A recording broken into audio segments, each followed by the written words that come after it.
presencia, comandante, está viva, está lozana. I feel something in life, not just a great interior force, but also the power to transmit it to others. It's a fatalistic sense of my mission, which frees me from all fears. Ernesto Che Guevara. Firme y clara, comandante Che Guevara, del ejemplo de tu vida. Comandante, comandante, comandante Che Guevara, aquí seguimos queriendo la aurora profunda y clara de tu presencia gigante.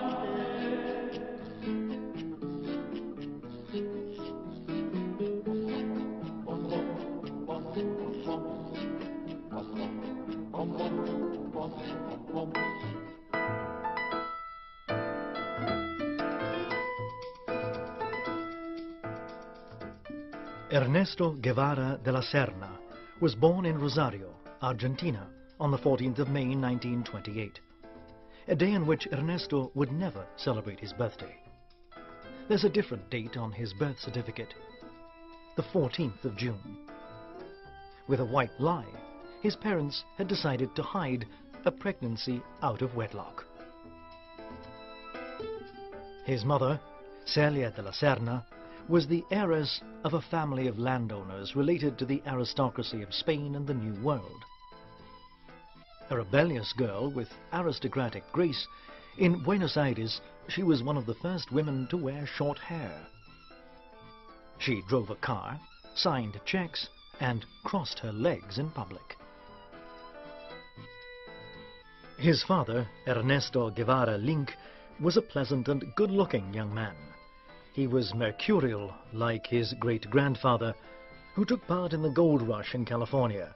He was exuberant and very imaginative. The Guevara family were different. They were chaotic, generous, and intellectually restless. Ernestito, Little Ernest as he was nicknamed, spent the first 2 years of his life in an immense garden, until one day in the spring of 1930, a day which was to have a significant effect on his future personality. On the 2nd of May 1930, after bathing in the frozen water of a swimming pool, he suffered his first asthma attack. It was the beginning of a problem which over the years would force him to forge an iron-like determination.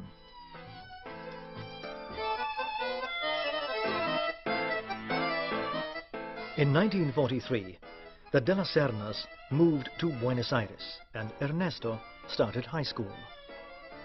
World War II was still raging in Europe, and his parents supported the solidarity movements for the fight against Nazism. But Ernesto had yet to become involved in politics. I didn't get involved in community activities during my adolescence, and I didn't take part in political or student campaigns in Argentina. Deeply affected by the death of his grandmother in 1947, Ernesto decided to study medicine at the University of Buenos Aires. Exempt from military service because of his asthma, Ernesto, the student, played tennis and golf but excelled at rugby. He played for Estudiantes of Córdoba with the nickname Fuser, an abbreviation of the Furious de la Serna. With his natural enthusiasm, despite his asthma, he became the leader of the team. He also found a magazine called Tackle, and his byline was Chanco, pig. He liked to boast that he rarely washed himself, and that he once wore the same rugby shirt for 25 weeks in a row. He took up a position as a nurse on a tanker, worked in the communal slaughterhouses, and then at the university library. With a companion, he invented an insecticide, which he hoped to commercialize. At the same time, he took up an interest in politics.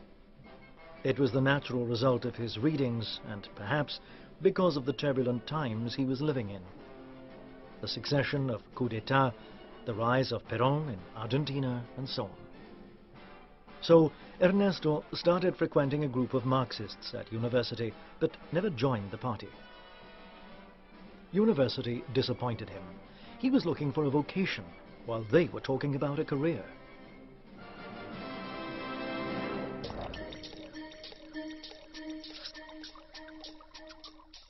During the university vacation, he decided to visit his friend, Alberto Granado, on the Sierra, to the north of Córdoba. A medicine graduate, Alberto worked in a leper hospital in San Francisco de Chanar. Ernesto fixed an engine to his bicycle to make the 850-kilometer journey. The only things he took with him were a spare tire, a few clothes, and a book.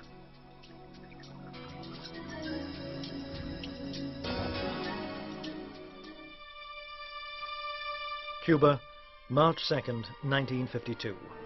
Military coup d'etat. Backed by the United States, Colonel Fulgencio Batista took power.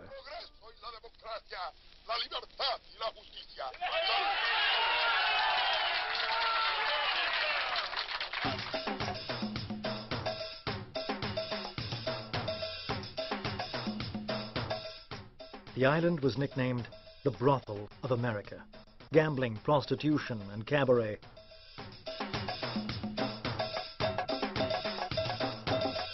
Cuba became a playground for rich Americans.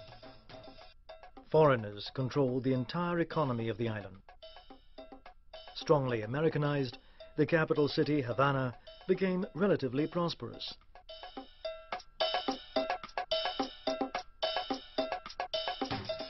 But huge shanty towns surrounded the capital.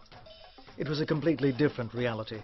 50% of the population was illiterate, and the people in the countryside lived in the most absolute conditions of hardship and poverty.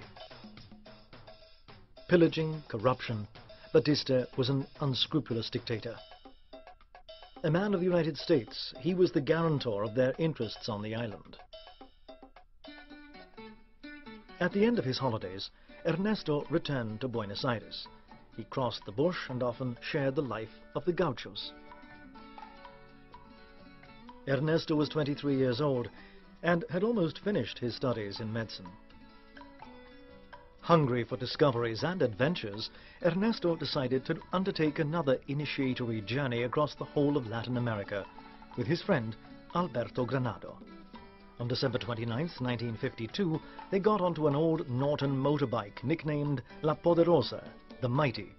As they were leaving, his father dropped his revolver amongst his son's equipment. Dr. Granado and his assistant, Guevara, passed through Chile as they crossed the Andes. The Norton motorbike was already breaking down. They hitchhiked as far as Valparaiso, where they secretly boarded a freighter.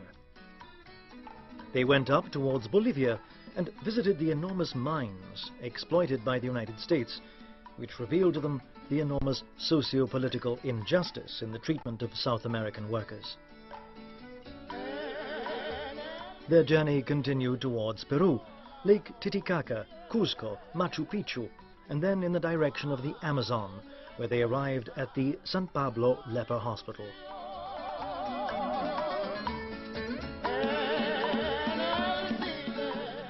That aimless journey around our America changed me more than I thought.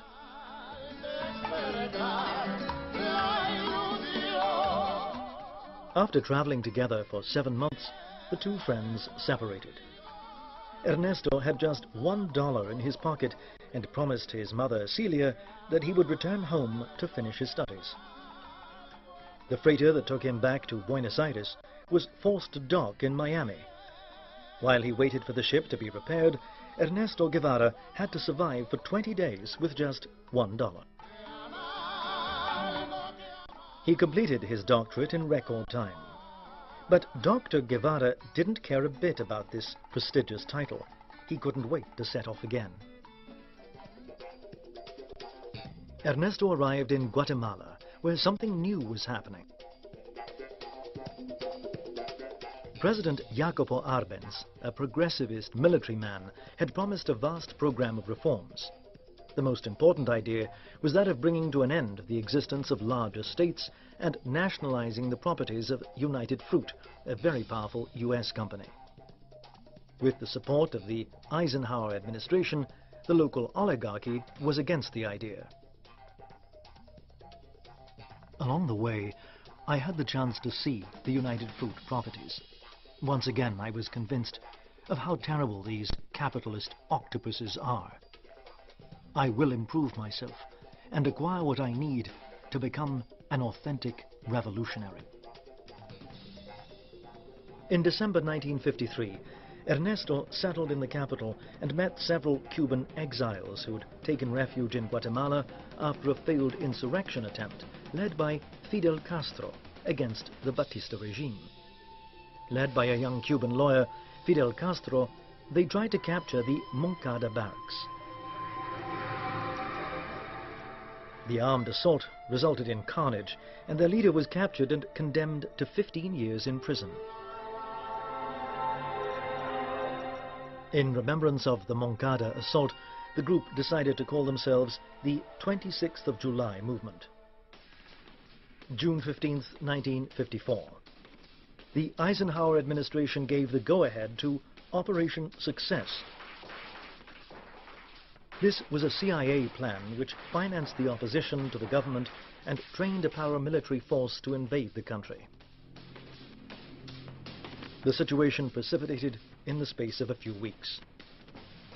Jacopo Arbenz resigned and left the country in the hands of a new military government loyal to American strategic interests.